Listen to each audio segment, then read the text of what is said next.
Hello everyone, welcome to Naira study. अब आप सब कैसे हैं? आई होप कि आप सभी अच्छे होंगे और अपनी स्टडी को कंटिन्यू कर रहे होंगे। फ्रेंड्स, आज के वीडियो लेक्चर में हम बात करने वाले हैं जो आपका सब्जेक्ट हिंदी हो जाता है उसका 2020 का पेपर सॉल्व करेंगे, जो आप लोगों के लिए बहुत ज़्यादा इम्पोर्टेंट हो जाता है। क्योंकि आप लोग जानते हो कि क्वेश्चंस इससे बहुत ज़्यादा आप लोगों को हेल्प कराते हैं। क्यों हेल्प कराते हैं? क्योंकि क्वेश्चन रिपीट होते हैं, तो इसलिए आप लोग वीडियो में लास्ट तक बने रहिएगा। वीडियो को बिल्कुल भी स्किप ना कीजिएगा और कहीं पे कोई भी डाउट, कोई भी कंफ्यूजन हो तो उसे आप क्लियर कर सकते हैं। और आप क्लियर कैसे करेंगे? तो आप कमेंट करके, ठीक है ना, क्योंकि हम अपनी बात को तो आपको क्लास के माध्यम से बता देते हैं, ठीक है, अपनी बात को कह देते हैं, लेकिन आप अपनी बात को कैसे पहुंचाएंगे? तो आपके पास एक माध्यम है कमेंट। तो आप कमेंट करें और अगर आपको क्लासेस अच्छी लगे तो एक लाइक ज़रूर करें। और अगर अभी तक आप लोगों ने चैनल को सब्सक्राइब नहीं किया है तो प्लीज़ सब्सक्राइब भी कर लें और बेल आइकन को भी ज़रूर प्रेस कर लें। तो चलते हैं आज के सीरीज का फर्स्ट नंबर क्वेश्चन देखते हैं। फर्स्ट नंबर क्वेश्चन आपका वस्तुनिष्ठ टाइप क्वेश्चन हो जाता है।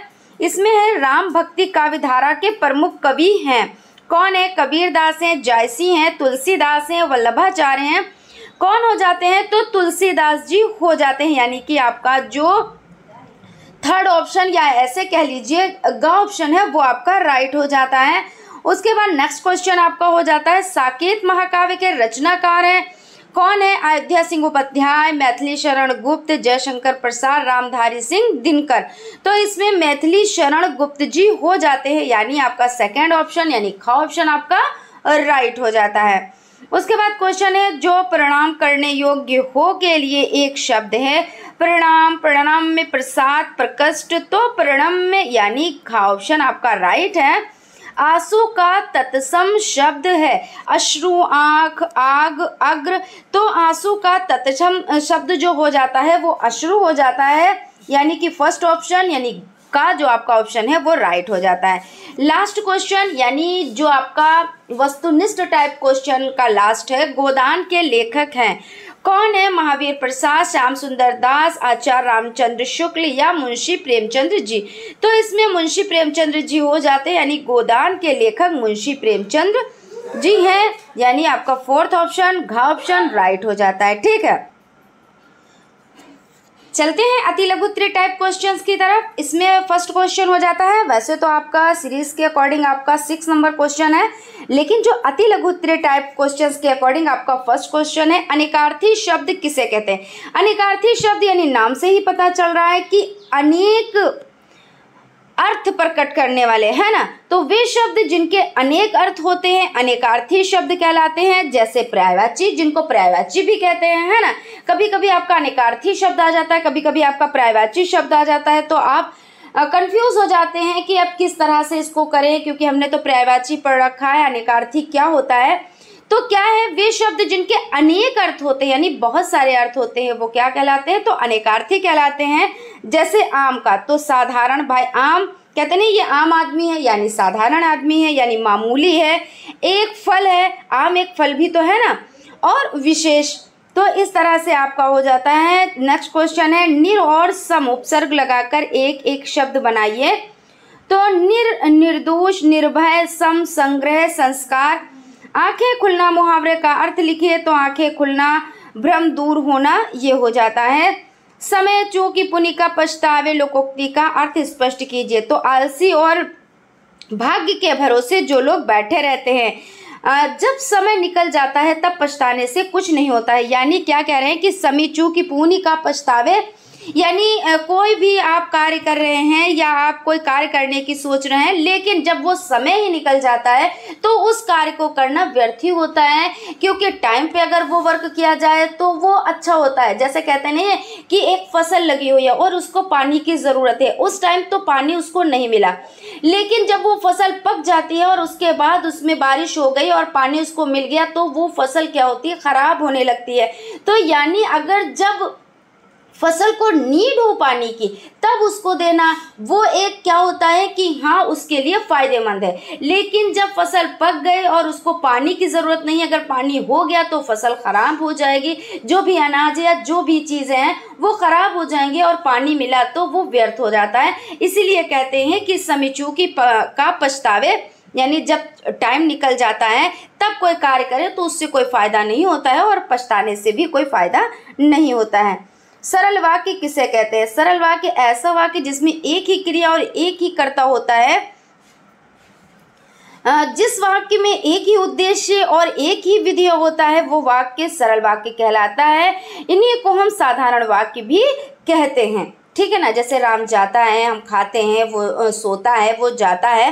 तो इस तरह से ये क्या हो जाते हैं, जिसमें एक ही क्रिया एक ही कर्ता होता है उसे हम क्या कहते हैं? तो उसे हम सरल वाक्य कहते हैं, है ना। यही चीज तो है, सरल वाक्य किसे कहते हैं। नेक्स्ट क्वेश्चन है केशर और केसर शब्दों के अर्थ में अंतर बताएं।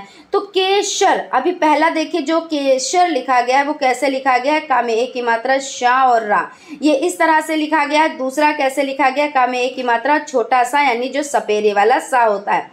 अब इसमें क्या अंतर है? वैसे तो आप जब देखेंगे तो यही कहेंगे ये शाह की जगह पे सा लिख गया है या सा की जगह पे शाह लिख गया, लेकिन ऐसा नहीं होता है, दोनों के अर्थ अलग है। तो जिसमें बड़ा शाह यानी शरीफे वाला शाह है इसका अर्थ होता है पराग, और जिसमें छोटा सा लगा हुआ है यानी केसर लिखा हुआ है इसमें घोड़े या सिंह के अयाल इससे हो जाता है।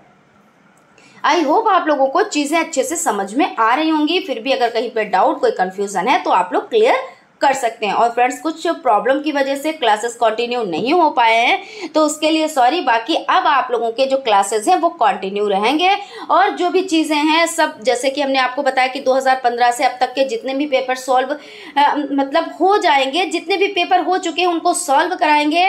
और अब ऐसा भी नहीं कि कोई ब्रेक भी होगा, तो कोई ब्रेक नहीं होगा। थोड़ी सी दिक्कत आ गई थी इसलिए थोड़ा सा ये क्लासेस पोस्टपोन करने पड़े थे। नेक्स्ट क्वेश्चन की तरफ चलते हैं। क्रिया से आप क्या समझते हैं? आक्रामक क्रिया को उदाहरण सहित स्पष्ट कीजिए। तो क्रिया को समझ लेते हैं।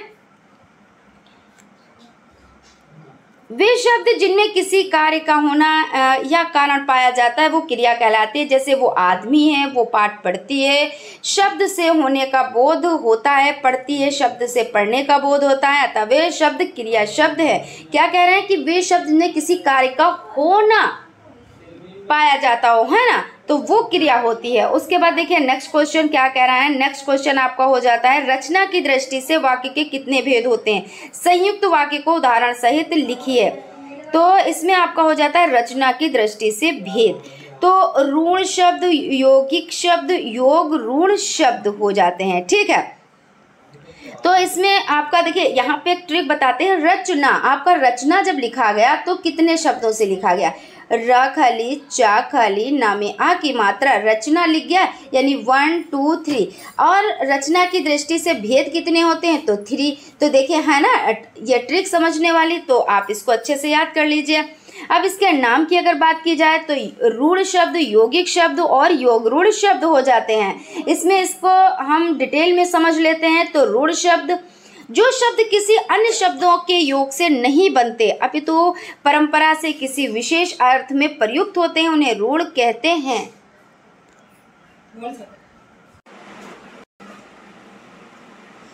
यहाँ पे देख लेते हैं रचना की दृष्टि से शब्द भेद। तो रचना की दृष्टि से शब्दों के 3 भेद होते हैं। कौन कौन से होते हैं? ऋण शब्द, यौगिक शब्द, योग ऋण शब्द। तो इसमें सबसे पहले ऋण शब्द को समझ लेते हैं। जो शब्द किसी अन्य शब्दों के योग से नहीं बनते अपितु परंपरा से किसी विशेष अर्थ में प्रयुक्त होते हैं उन्हें ऋण कहते हैं। ऐसे शब्द किन्हीं विशेष अर्थों में प्रसिद्ध हो जाते हैं, जैसे मोर, तोता, थोड़ा, नाक, कान आदि। इन शब्दों में सार्थक शब्द खंड नहीं किए जा सकते। ऐसे शब्द खंड कर देने पर निरर्थक हो जाते हैं। भाई अब इनको जब आप खंड करेंगे तो क्या इसमें कोई इसका कोई अर्थ रह जाएगा? नहीं रह जाएगा ना। और खंड करने पर ये निरर्थक हो जाएंगे, तो इसलिए इनको क्या कहते हैं? ऋण शब्द कहते हैं। उसके बाद यौगिक शब्द कौन से हो जाते हैं? तो जो शब्द अन्य शब्दों के योग से बनते हैं वे यौगिक शब्द कहलाते हैं। इस प्रकार के शब्द संधि, समास, उपग्रह, उपसर्ग, यहाँ पे है समास, उपसर्ग अथवा प्रत्यय से बनते हैं। इन शब्दों के सार्थक खंड किए जा सकते हैं, जैसे सेनापति, सेना प्लस पति, सुगंध, सु प्लस गंध, रसोई घर, रसोई प्लस घर, प्रतिदिन, प्रति प्लस दिन आदि हो जाते हैं, ठीक है। अब यहाँ पे योग ऋण शब्द इसमें देख लेते हैं। योग ऋण 2 शब्दों के मेल से बने ऐसे शब्द सामान्य अर्थ को न प्रकट कर विशेष अर्थ को प्रकट करते हैं। जैसे पंकज का अर्थ है कीचड़ में जन्मा, किंतु पंकज शब्द केवल कमल के लिए रूढ़ हो गया था या यौगिक होते हुए भी योग रूढ़ है। इसी प्रकार चारपाई का अर्थ है चार पायों वाली, यह शब्द खाट के लिए योग रूढ़ हो गया।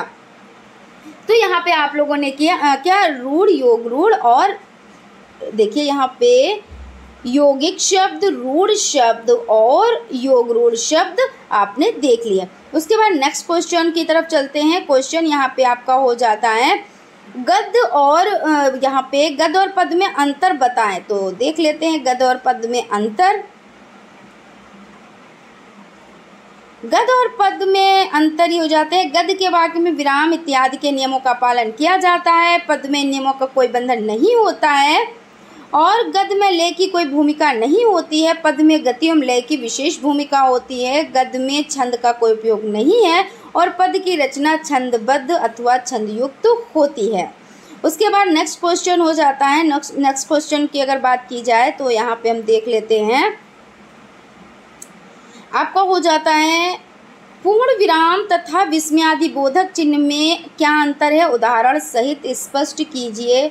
तो पूर्ण विराम, पूर्ण विराम सभी प्रकार के वाक्यों के अंत में पूर्ण विराम का प्रयोग होता है। वाक्य चाहे लंबा हो, छोटा हो, सरल हो, संयुक्त हो या मिश्र हो, उसके अंत में पूर्ण विराम ही लगता है। जैसे जाओ, वह अच्छा लड़का है, उसने कहा कि राम कल आएगा, राम आया और तुम चले गए। यानी पूर्ण विराम का मतलब ये होता है जब हमने वाक्य कंप्लीट किया तो उसके लास्ट में इस तरह का एक चिन्ह लगता है, तो इसको क्या कहते हैं, पूर्ण विराम। ऐसा ज़रूरी नहीं है कि बड़ा आप सेंटेंस लिखेंगे तभी आप वहाँ पे पूर्ण विराम लगाएंगे, ऐसा नहीं है। छोटा सेंटेंस भी आपने बोला लेकिन आपने सेंटेंस को कंप्लीट किया, यानी वाक्य को आपने कंप्लीट किया, तो आपका क्या हुआ, आपने पूर्ण विराम लगा दिया। ठीक है। उसके बाद आपका क्या हो जाता है, विस्मयादि बोधक। विस्मयादि बोधक का मतलब ये होता है जैसे कोई आपने हर्ष, उल्लास, शोक इस तरह का कोई कुछ भी सुना तो उसमें क्या कहते हैं, अरे वाह मज़ा आ गया, या अरे ऐसा नहीं होना चाहिए था, बड़े दुख की बात है, अरे आप इतने अच्छे नंबरों से पास हो गए और उसके बाद आपको जॉब भी मिल गई। ठीक है, तो इस तरह से जब आप बोलेंगे तो अरे वाह ऐसे करके तो इस चिन्ह का यूज़ होता है। और लास्ट में जब वाक्य कंप्लीट होता है तो पूर्ण विराम लगता है, तो ये विस्मयादि बोधक चिन्ह हो जाता है।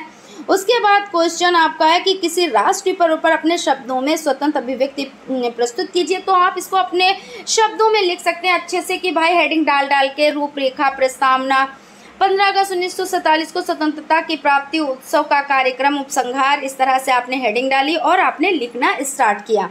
तो प्रस्तावना में आज हम स्वतंत्र हैं परंतु 15 अगस्त 1947 से पहले हम पराधीन थे। स्वतंत्रता पाने के लिए 1857 में क्रांति हुई। भारतीय वीरों ने अपने बलिदान दिए। सुभाष चंद्र बोस, महात्मा गांधी, जवाहरलाल नेहरू आदि के नेतृत्व में स्वतंत्रता की लड़ाइयाँ लड़ी गईं। अंत में 14 अगस्त 1947 की रात्रि को 12 बजे स्वतंत्रता प्राप्त हुई। स्वतंत्रता की प्राप्ति 15 अगस्त सन 1947 ईस्वी को प्रातः 8 बजे लॉर्ड माउंटबेटन को गवर्नर जनरल की शपथ दिलाई गई। संसद भवन पर राष्ट्रीय तिरंगा ध्वज फहराकर 31 तोपों की सलामी दी गई। पंडित जवाहरलाल नेहरू को भारत का प्रथम प्रधानमंत्री बनाया गया।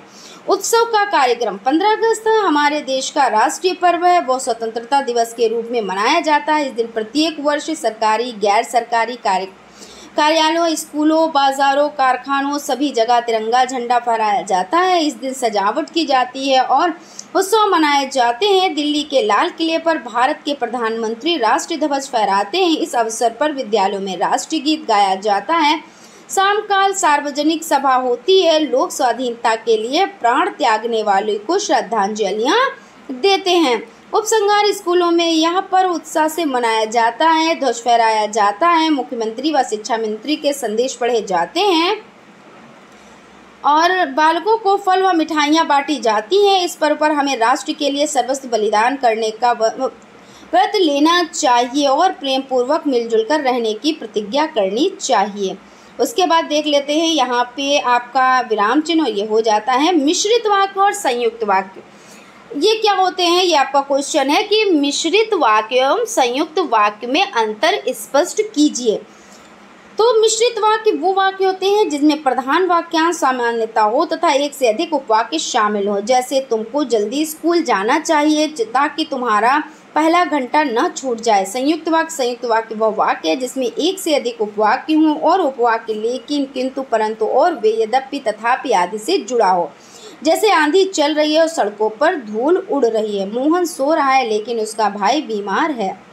संयुक्त वाक्य दो या अधिक स्वतंत्र वाक्यों से मिलकर निर्मित होता है जो आपस में किसी संयोजक से मिलता है। एक क्वेश्चन आपका यहाँ पे हो जाता है, आप यहाँ पे देख सकते हैं। आत्मकथा क्या है? क्वेश्चन आपको हम दिखाते हैं पहले, उसके बाद चलते हैं। आत्मकथा क्या है? किसी आत्मकथा तथा उसके लेखक का नाम लिखिए। तो आत्मकथा का मतलब यहीं पे समझ लेते हैं, ठीक है। आत्मकथा का मतलब ये होता है कि अपने बारे में लिखना, है ना, कि भाई हमने अपने बारे में लिखा है, उसी को आत्मकथा कहते हैं। इसमें क्या होता है, इसमें सत्यता ज़्यादा होती है। भाई जितना हमें अपने बारे में पता है एक एक चीज़, उतना आप हमारे बारे में नहीं जानेंगे। जितना हम आपको बताएंगे आप उतना जानेंगे। या दूसरा आप हैं या कोई और है, थर्ड पर्सन है, कोई भी है, तो आप नहीं हमारे बारे में जान पाएंगे। वही चीज़ की हम कहना चाहते हैं कि जो हम हैं, हम अपने बारे में लिखेंगे तो एक छोटी छोटी चीज़ बारीकी से लिखेंगे, लेकिन आप हमारे बारे में अगर कोई चीज़ लिखना चाहेंगे तो वो बारीकियां नहीं लिख पाएंगे। बस जैसे आपको हमने अपना नाम बता दिया तो आप हमारे नाम के अकॉर्डिंग चलेंगे। आपको हमने अपनी क्वालिफ़िकेशन बता दी, आप क्वालिफ़िकेशन के अकॉर्डिंग चलेंगे। हमारा मिजाज कैसा है, जैसे आप बैठे हमारे सम्मुख, हम आपसे जिस तरह से पेश आ रहे हैं, आपने हमारे नेचर को समझा, मिजाज को समझा, तो उस तरह से आप लिख पाएंगे। लेकिन जब हमें अपनी आत्मकथा लिखनी होगी, अपने बारे में लिखना होगा, हमारे साथ क्या घटित हुआ है, कब कैसे घटित हुआ है, मिनट का, सेकंड का, सभी का हम हिसाब दे पाएंगे, है ना। तो इसको क्या कहते हैं, आत्मकथा। और इतना डिटेल में हमने ये आपको क्यों बताया, तो आपका एक क्वेश्चन आता है आत्मकथा और जीवनी में अंतर बताएं। तो आप इसी तरह लिखेंगे कि भाई आत्मकथा उसमें सच्चाई ज़्यादा होती है, जीवनी में सच्चाई कम होती है। क्यों होती है? क्योंकि आत्मकथा में स्वयं अपने बारे में लिखा जाता है तो ज़्यादा सच्चाई की संभावनाएं रहती हैं, और जीवनी में भाई दूसरे के बारे में लिखा जाता है तो दूसरों के बारे में हमें इतनी नॉलेज नहीं होती है। तो आप अंतर भी इस तरह से लिख पाते हैं। और इसमें क्वेश्चन में ये भी कहा गया है कि किसी आत्मकथा तथा उसके लेखक का नाम, तो आप बहुत सारी ऐसी आत्मकथाएं हैं और उनके लेखक हैं जिन आप लिख सकते हैं। फिलहाल हम यहाँ पे आपको एक बताते हैं कि तुज़के बाबरी तुर्की भाषा में मुगल सम्राट बाबर की आत्मकथा हो जाती है, तो आप इसको याद कर लीजिए। तो यहाँ पे आपका जो 2020 का पेपर है उसको हमने सॉल्व किया। आई होप आप लोगों को चीज़ें अच्छी लगी होंगी और आपको अच्छे से समझ में भी आया होगा। फिर भी कहीं पे अगर कोई डाउट है, कन्फ्यूज़न है, तो आप क्लियर कर सकते हैं कमेंट करके। तो फ्रेंड्स मिलते हैं नेक्स्ट आपका 2021 का पेपर लेकर, और भी सब्जेक्ट जो आपके सब्जेक्ट हो जाते हैं उनको भी सॉल्व करेंगे। 2015 से अब तक के जितने भी पेपर कराए गए हैं उनको सॉल्व करेंगे। बस ये चीज़ हो गई, थोड़ी सी प्रॉब्लम की वजह से क्लासेस कंटिन्यू नहीं हो पाए हैं, लेकिन अब ऐसा नहीं होना चाहिए। अब आप लोगों के क्लासेस कंटिन्यू चलेंगे। तो फ्रेंड्स मिलते हैं नेक्स्ट क्लास में। अगर अभी तक आप लोगों ने लाइक नहीं किया है तो लाइक कर दीजिए, अगर न्यू है तो सब्सक्राइब कर दीजिए। Thank you.